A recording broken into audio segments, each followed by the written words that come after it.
Donc là, c'est simplement pour faire la fiche du jeu Electro QCM2. Il faut savoir qu'au préalable, j'ai créé une petite base de données toute simple en utilisant un outil Google standard, qui est le questionnaire, qui me permet de générer des petits questionnaires en ligne, de les faire remplir par les élèves, en l'occurrence ça c'est une classe de CM2, de récupérer tous ces documents.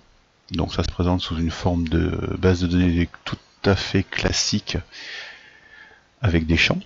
Et l'étape que je vous propose de montrer s'appelle une fusion, c'est-à-dire qu'à partir d'un document de texte, avec des petites zones que j'ai déjà prédéterminées, prédéfinies, ben je vais tout simplement incruster les questions.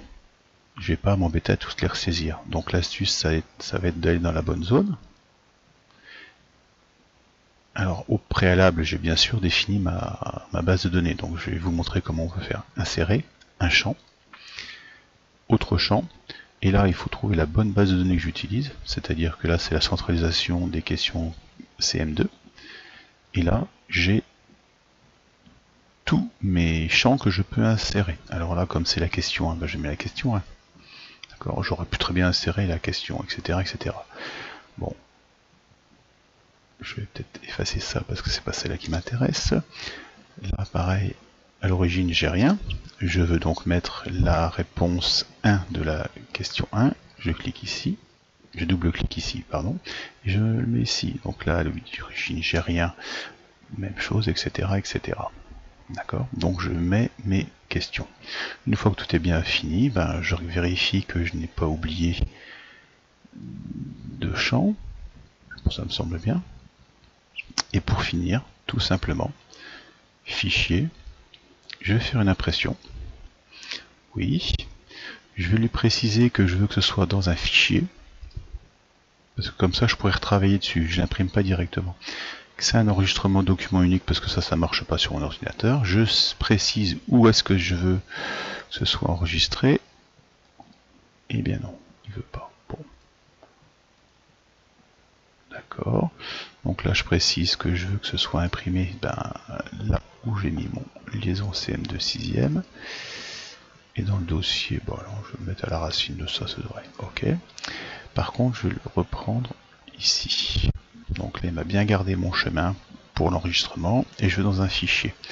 Là, j'ai mes différents champs avec les matières, etc., les questions qu'ont saisi les élèves. Ok. Alors ça ne m'intéresse pas parce que c'est pas là-dedans que je voulais le mettre. On a bien dit que c'était dans liaison CM2 6e. Je le mets à la base, je l'appelle test tuto. Voilà. J'enregistre. Et lui automatiquement il va me générer tous mes fichiers. Alors là mon fichier, ça c'est mon fichier d'origine, il ne va pas bouger. Par contre si j'ouvre le nouveau document que j'ai créé, alors là il faut que je vais jouer le jeu. C'est dans liaison CM2 6e, j'ai bien un truc qui s'appelle test tuto, donc je double-clique dessus.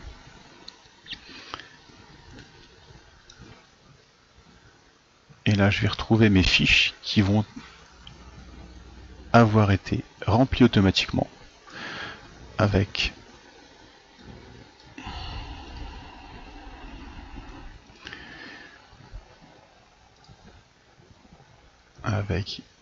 ici, voilà, la question numéro 1, là, le cercle. Là, il n'y a pas les...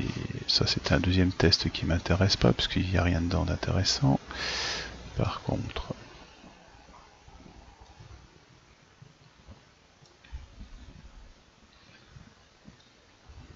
Voilà.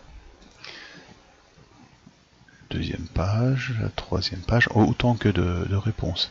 Puis si je me rends compte qu'il y a des problèmes, je sais pas, d'orthographe par exemple, je peux tout à fait modifier ça.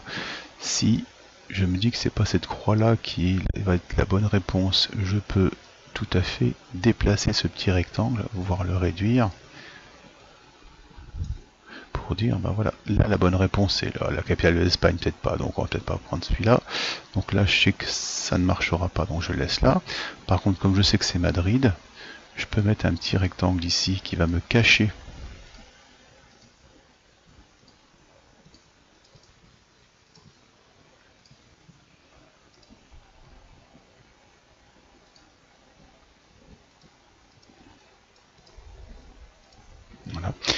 qui va me cacher les réponses. Je peux retravailler ça absolument comme je veux. Si je sais que là c'est une mauvaise réponse, ben, je vais prendre mon petit rectangle ici, où je vais même en faire un nouveau. Comme ça, ce sera beaucoup plus simple. Alors pour faire un rectangle, hein, vous avez la barre du bas en général. Ouais. Voilà, ici la barre de dessin, qui va me permettre de dire, ben, je fais un petit rectangle là par exemple.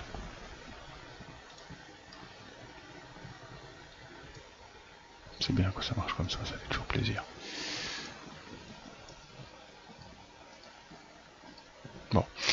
Et ce petit rectangle là, il peut venir pour cacher les zones que je voudrais pas voir, tout simplement.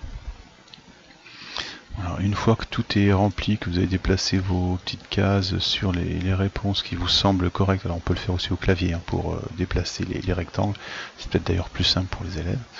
On peut agrandir pour cacher ou diminuer pour montrer, et ici, pour cacher ça, logiquement je devrais pouvoir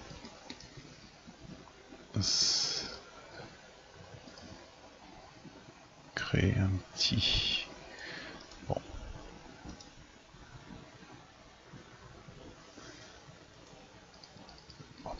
Créer une petite zone pour venir recouvrir les deux réponses que je voudrais masquer, pour que cela soit uniquement accessible au perçage. Une fois que tout est bien réglé comme ça, bah, vous pouvez à ce moment-là, effectivement, après avoir vérifié, bah, imprimer normalement. Et puis vous aurez, alors bien vérifier bien sûr qu'il n'y a par ligne qu'une seule réponse qui est bonne, d'accord. Et puis partant de là, vous pouvez l'introduire dans votre petite maquette où vous avez les bandes conductrices dessous, et ça vous fera donc un petit jeu électro QCM.